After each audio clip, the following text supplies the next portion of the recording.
कि शूज़ हमेशा सानू ब्रांडेड ते वधिया पाने चाहिए ताकि साडी बहुत सारी बीमारियां शूज़ तो पैदा हो सकती है। अजकल तो हाई हील दे शूज़ होन मर्दाना होन या फिर जनाना होन वो बड़ा फैशन बनया जा रहा है। बहुत सारी लेडीज़ जो अजकल फुटवीयर यूज़ कर रही हैगियां हाई हील यूज़ कर रही हैं वो बहुत ज़्यादा इंपैक्ट दे रहा तुहाडे जॉइंट्स दे उत्ते। यंग एज दे जो तुसीं अपने लाइफ स्टाइल रखे होंदे ने उन्हां दा एक मेजर इंपैक्ट पै जांदा हैगा। ਵੱਧਦੀ ਉਮਰ ਦੇ ਨਾਲ ਹੀ ਗੋਡਿਆਂ ਤੇ ਮੋਢਿਆਂ 'ਚ ਦਿੱਕਤਾਂ ਆਉਂਦੀਆਂ ਕਿਉਂ ਆ? ਕਿ ਤੁਸੀਂ ਦੱਸ ਰਹੇ ਸੀ ਇੱਕ ਵੈਨਕੂਵਰ ਵਾਲੇ ਭਾਈ ਸਾਹਿਬ ਦੀ ਤੁਸੀਂ ਗੱਲ ਦੱਸ ਰਹੇ ਸੀ ਕਿ ਵੱਡੀ ਉਮਰ ਦੇ ਵਿੱਚ ਉਹਨਾਂ ਦੇ ਆਪਰੇਸ਼ਨ ਤੱਕ ਹਾਲਾਤ ਪਹੁੰਚ ਗਏ ਸੀ, ਲੇਕਿਨ ਦਵਾਈ ਤੋਂ ਬਾਅਦ ਕਿਤੇ ਨਾ ਕਿਤੇ ਉਹਨਾਂ ਨੂੰ ਬਹੁਤ ਜ਼ਿਆਦਾ ਅਸਰ ਫਰਕ ਪਿਆ। ਹਰੇਕ ਜੁਆਇੰਟ ਦੇ ਵਿੱਚ ਲੁਬਰੀਕੇਸ਼ਨ ਨੇਚਰ ਦੁਆਰਾ ਪ੍ਰੋਵਾਈਡਡ ਹੈਗੀ ਹੈ ਤੇ ਉਸ ਲੁਬਰੀਕੇਸ਼ਨ ਨੂੰ ਅਸੀਂ ਸਾਈਨੋਵੀਅਲ ਫਲੂਇਡ ਕਹਿੰਦੇ ਆ।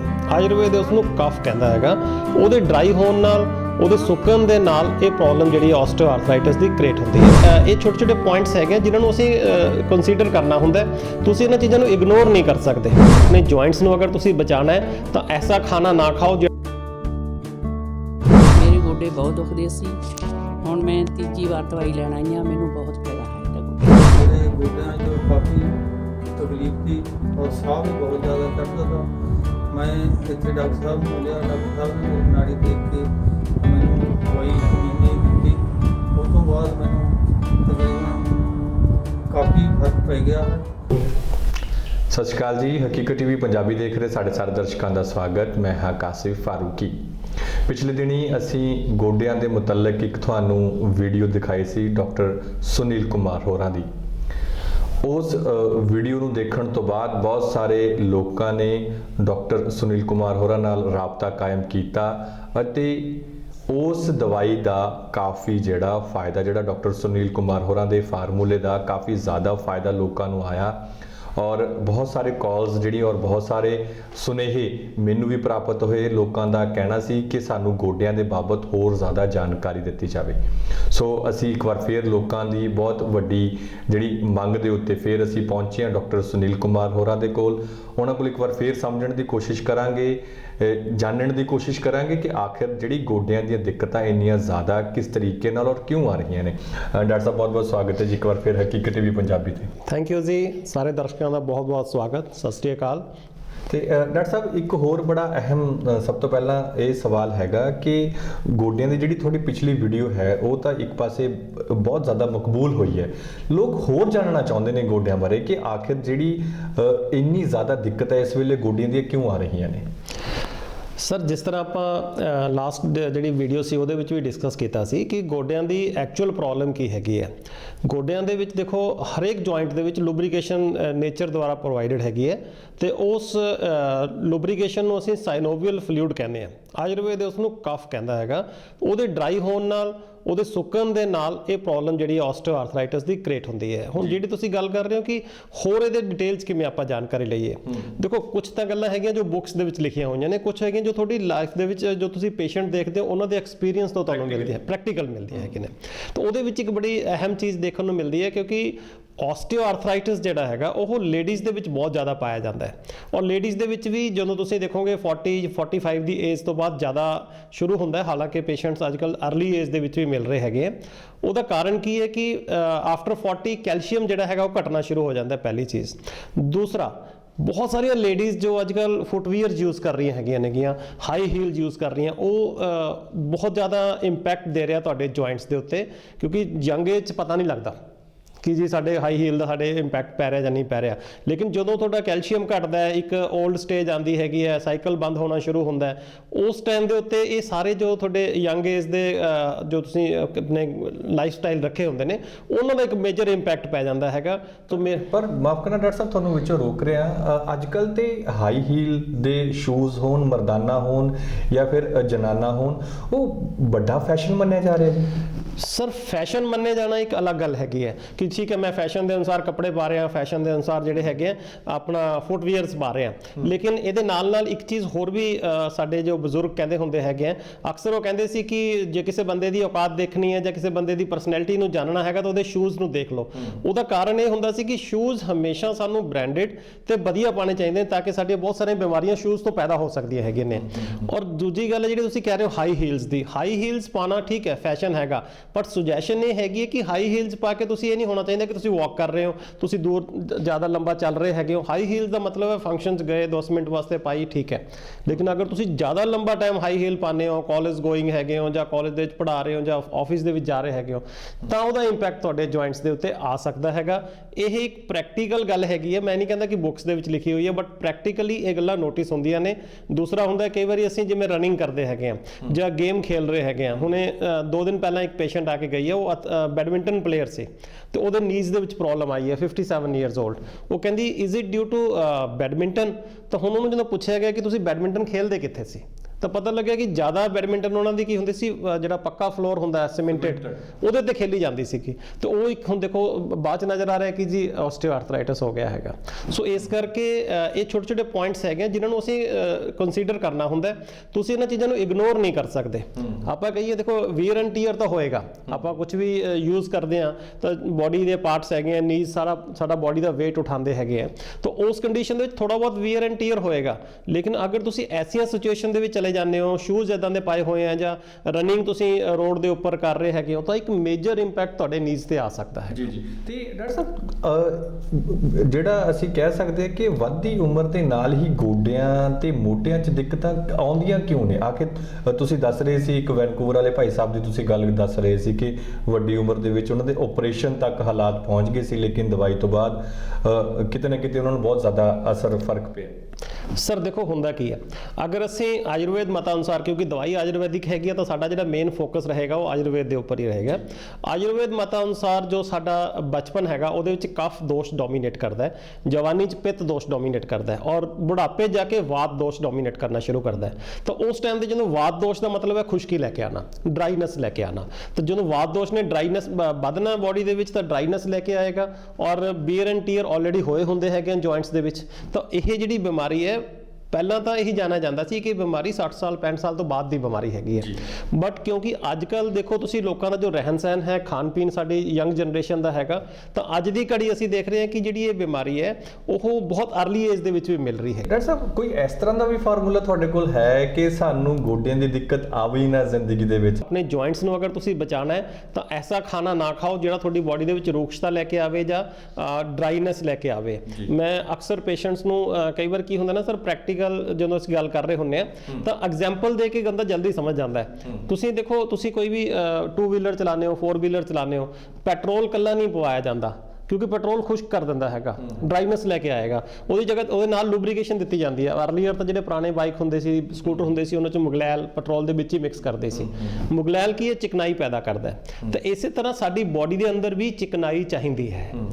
ਤਾਂ ਇਸ ਲਈ ਆਪਣੀ ਜਿਹੜੀ ਡਾਈਟ ਹੈਗੀ ਹੈ, ਜਿਵੇਂ ਮੈਂ ਤੁਹਾਨੂੰ ਇੱਕ ਥੋੜਾ ਜਿਹਾ ਸੁਜੈਸ਼ਨ ਦੇ ਦਿੰਦਾ, ਭਾਵੇਂ ਤੁਹਾਡੇ ਗੋਡੇ ਦੁਖਦੇ ਆ ਜਾਂ ਨਹੀਂ ਦੁਖਦੇ, ਸਵੇਰੇ ਉੱਠ ਕੇ 2 ਅਖਰੋਟ ਤੇ 3 ਜਾਂ 4 ਬਦਾਮ ਰਾਤ ਨੂੰ ਜੋ ਭਿਉਂਤੇ ਹੋਣ ਉਹ ਸਵੇਰੇ ਉੱਠ ਕੇ ਖਾ ਲਿਆ ਕਰੋ, ਤੁਹਾਨੂੰ ਗੋਡਿਆਂ ਦੇ ਵਿੱਚ ਜਲਦੀ ਪ੍ਰੋਬਲਮ ਨਹੀਂ ਆਏਗੀ।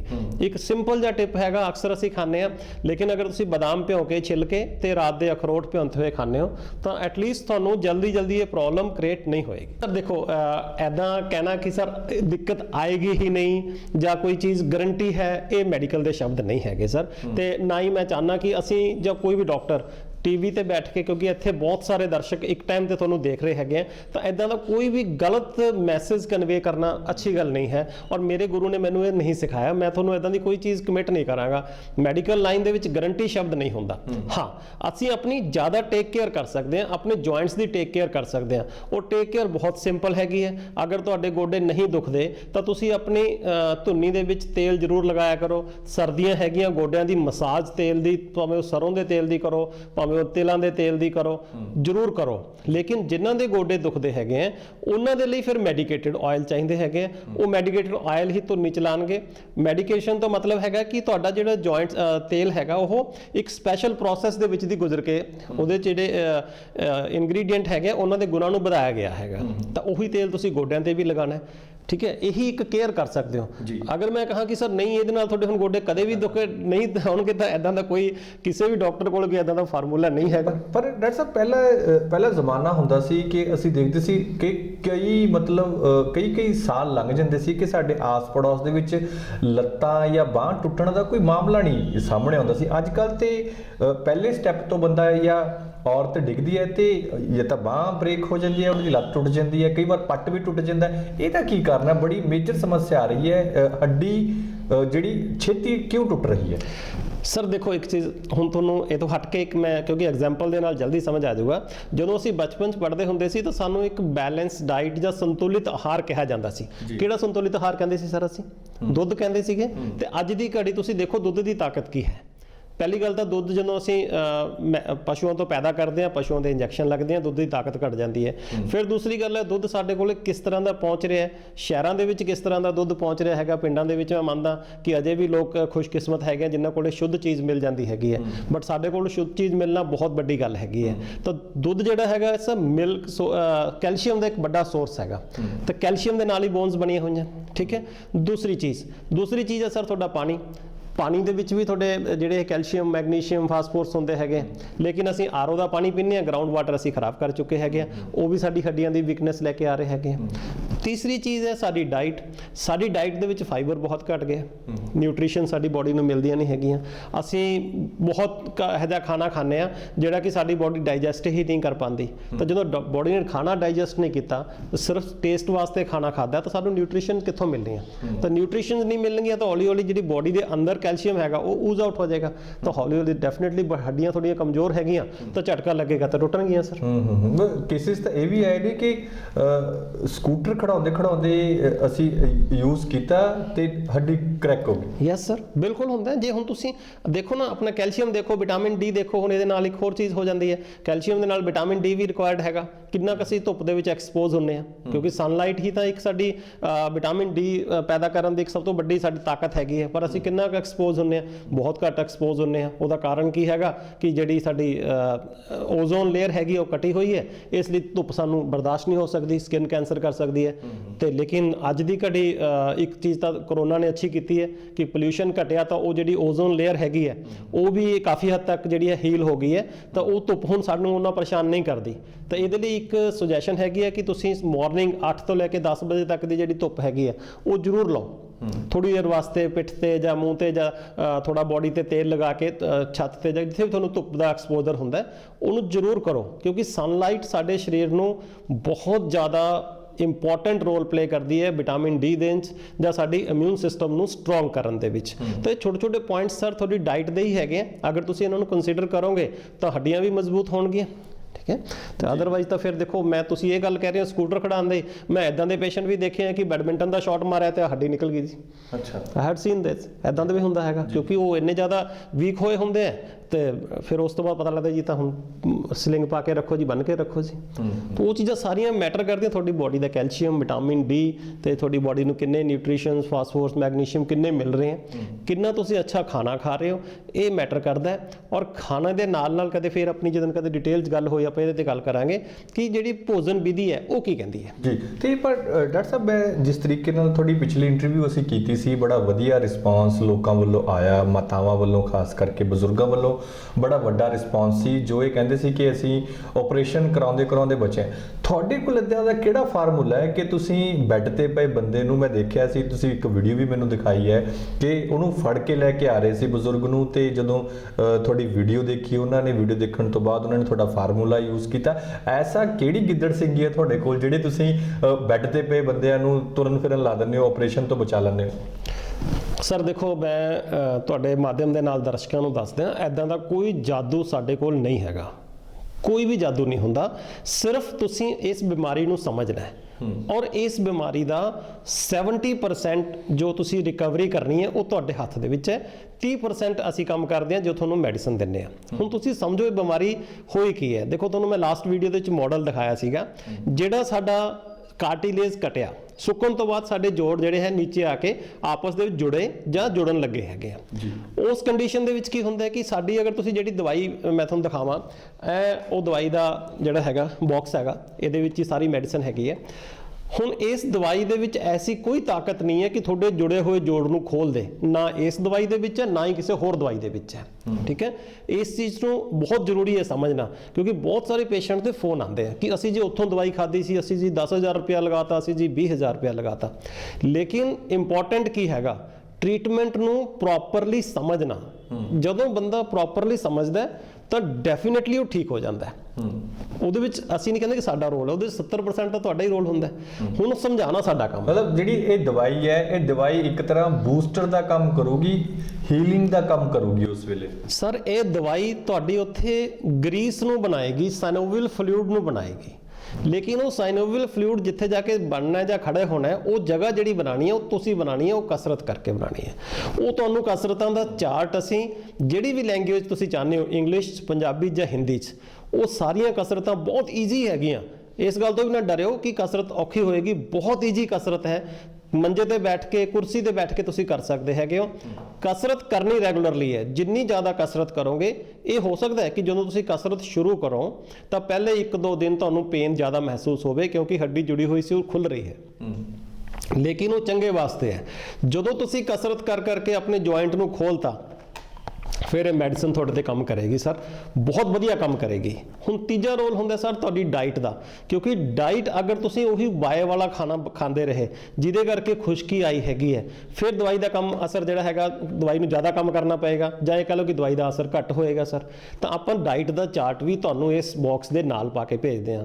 ਤਾਂ ਅਗਰ ਅਸੀਂ ਇਹਨੂੰ ਸੂਚੀਬੱਧ ਕਰੀਏ ਵੀ ਪਹਿਲੇ ਨੰਬਰ ਤੇ ਕਿਹਦੀ ਇੰਪੋਰਟੈਂਸ ਹੈ, ਪਹਿਲੇ ਨੰਬਰ ਤੇ ਤੁਹਾਡੀ ਡਾਈਟ ਦੀ ਇੰਪੋਰਟੈਂਸ ਹੈ। ਡਾਈਟ ਤੁਹਾਨੂੰ ਅਸੀਂ ਲਿਖ ਕੇ ਭੇਜਦੇ ਹਾਂ, ਔਰ ਹੱਥ ਬੰਨ੍ਹ ਕੇ ਬੇਨਤੀ ਤੁਹਾਡੇ ਅੱਗੇ ਇਹ ਹੈਗੀ ਹੈ ਕਿ ਡਾਈਟ ਨੂੰ ਉਸੇ ਤਰ੍ਹਾਂ ਫੋਲੋ ਕਰੋ। ਅਗਰ ਤੁਹਾਨੂੰ ਕਿਹਾ ਗਿਆ ਚਾਵਲ ਨਹੀਂ ਖਾਣੇ, ਤਾਂ ਫਿਰ ਚਾਵਲ ਨਹੀਂ ਖਾਣੇ, ਭਾਵੇਂ ਉਹ 1 ਚਮਚਾ ਜਾਂ 1 ਪਲੇਟ ਹੈ, ਨਹੀਂ ਤਾਂ ਮਤਲਬ ਨਹੀਂ ਹੈ। ਇਸੇ ਤਰ੍ਹਾਂ ਕਸਰਤ ਹੈ। ਕਸਰਤ ਦੂਜੇ ਨੰਬਰ ਤੇ ਆਉਂਦੀ ਹੈ। ਕਸਰਤ ਦਾ ਪੂਰਾ ਤੁਸੀਂ ਧਿਆਨ ਰੱਖਣਾ ਹੈ। ਮੰਜੇ ਤੇ ਬੈਠ ਕੇ ਕਸਰਤ ਹਰ ਵੇਲੇ ਕਰਨੀ ਹੈ। ਜਦੋਂ ਤੁਸੀਂ ਕਸਰਤ ਕਰੋਗੇ, ਜੋੜ ਖੁੱਲਣਗੇ, ਜੋੜ ਖੁੱਲਣਗੇ, ਦਵਾਈ ਕੰਮ ਕਰੇਗੀ, ਤੁਸੀਂ ਆਪਰੇਸ਼ਨ ਤੋਂ ਬਚ ਜਾਣਾ ਹੈ। ਇਹੀ ਗਿੱਦੜ ਸਿੰਘੀ ਹੈ ਸਰ। ਇਹੀ ਇੱਕ ਤੁਹਾਡੇ ਵਾਸਤੇ ਮਤਲਬ ਕਿ ਅਸੀਂ ਤੁਹਾਨੂੰ ਦੱਸਦੇ ਕਿ ਇਹੀ ਤਜਰਬਾ ਸਾਡਾ ਅੱਜ ਤੱਕ ਕਾਮਯਾਬ ਰਿਹਾ ਹੈ। ਕਿੰਨਾ ਟਾਈਮ ਚਾਹੀਦਾ ਤੁਹਾਡੇ ਮੁਤਾਬਕ?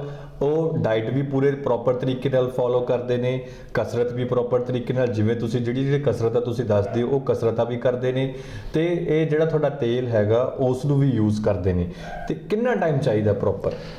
ਸਰ ਟਾਈਮ ਨਹੀਂ ਦੱਸਿਆ ਜਾ ਸਕਦਾ। ਉਹਦਾ ਰੀਜ਼ਨ ਹੈ ਕਿ ਹਰ ਬੰਦੇ ਦੀ ਬਿਮਾਰੀ ਦਾ ਅਲੱਗ-ਅਲੱਗ ਲੈਵਲ ਹੈਗਾ। ਕਿਸੇ ਦੇ ਗੋਡੇ ਬਿਲਕੁਲ ਜੁੜੇ ਹੋਏ ਆ, ਕਿਸੇ ਦੇ ਅਜੇ ਬਿਲਕੁਲ ਸਟਾਰਟ 'ਚ ਹੈਗੇ ਆ, ਤਾਂ ਉਹਨੂੰ ਟਾਈਮ ਨੂੰ ਆਪਾਂ ਕਿਵੇਂ ਨਿਰਧਾਰਿਤ ਕਰਾਂਗੇ?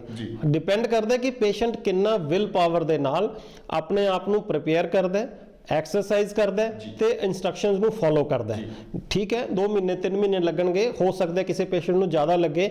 ਉਹ ਹੁੰਦਾ ਕਈ ਵਾਰੀ ਪੇਸ਼ੈਂਟ ਦੀ ਹੱਡੀ ਬਿਲਕੁਲ ਹੀ ਜੁੜੀ ਪਈ ਹੈ, ਜਾਂ ਫਿਰ ਹੱਡੀ ਦੇ ਨਾਲ ਕੀ ਹੁੰਦਾ ਕਈ ਵਾਰੀ ਇੱਕ ਪਾਸੇ ਨੂੰ ਟੇਢੀ ਹੋ ਗਈ ਹੈ।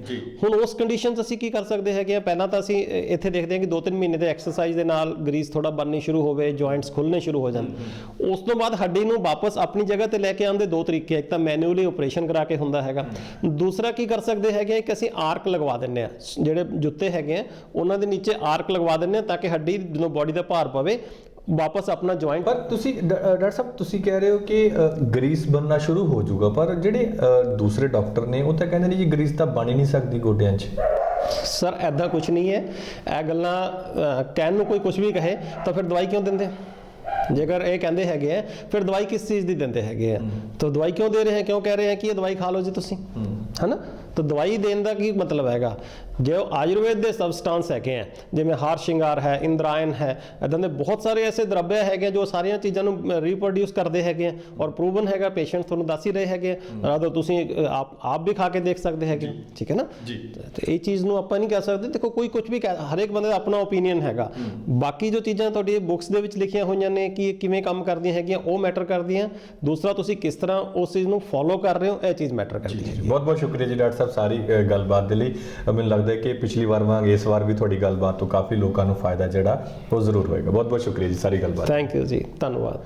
ਸੋ ਇਹ ਸਨ ਡਾਕਟਰ ਸੁਨੀਲ ਕੁਮਾਰ, ਜਿਨ੍ਹਾਂ ਨੇ ਦੱਸਿਆ ਕਿ ਕਿਸ ਤਰੀਕੇ ਨਾਲ ਅਸੀਂ ਆਪਣੇ ਗੋਡਿਆਂ ਦੀ ਔਰ ਆਪਣੇ ਮੋਢਿਆਂ ਦੀ ਔਰ ਆਪਣੇ ਜੁਆਇੰਟਸ ਦੀ ਜਿਹੜੀ ਹੈ ਉਹ ਰਿਪੇਅਰ ਕਰ ਸਕਦੇ ਹਾਂ, ਉਹਨਾਂ ਨੂੰ ਠੀਕ ਕਰ ਸਕਦੇ ਹਾਂ, ਆਪਰੇਸ਼ਨ ਤੋਂ ਬਚਾ ਸਕਦੇ ਹਾਂ। ਉਹਨਾਂ ਨੇ ਤੁਹਾਨੂੰ ਫਾਰਮੂਲਾ ਵੀ ਦੱਸਿਆ ਆਪਣਾ, ਔਰ ਨਾਲੋਂ ਨਾਲ ਉਹਨਾਂ ਨੇ ਕਿਹਾ ਹੈ ਕਿ ਜੇਕਰ ਇਸ ਸਾਰੇ ਜਿਹੜੀ ਅਧਿਐਨ ਦੇ ਵਿੱਚ ਸਾਡੀ ਐਕਸਰਸਾਈਜ਼, ਸਾਡੀ ਡਾਈਟ ਤੇ ਸਾਡਾ ਜਿਹੜਾ ਵਿਲ ਪਾਵਰ ਕਿਤੇ ਨਾ ਕਿਤੇ ਦਵਾਈ ਤੋਂ ਜ਼ਿਆਦਾ ਕੰਮ ਕਰਦੀ ਹੈ।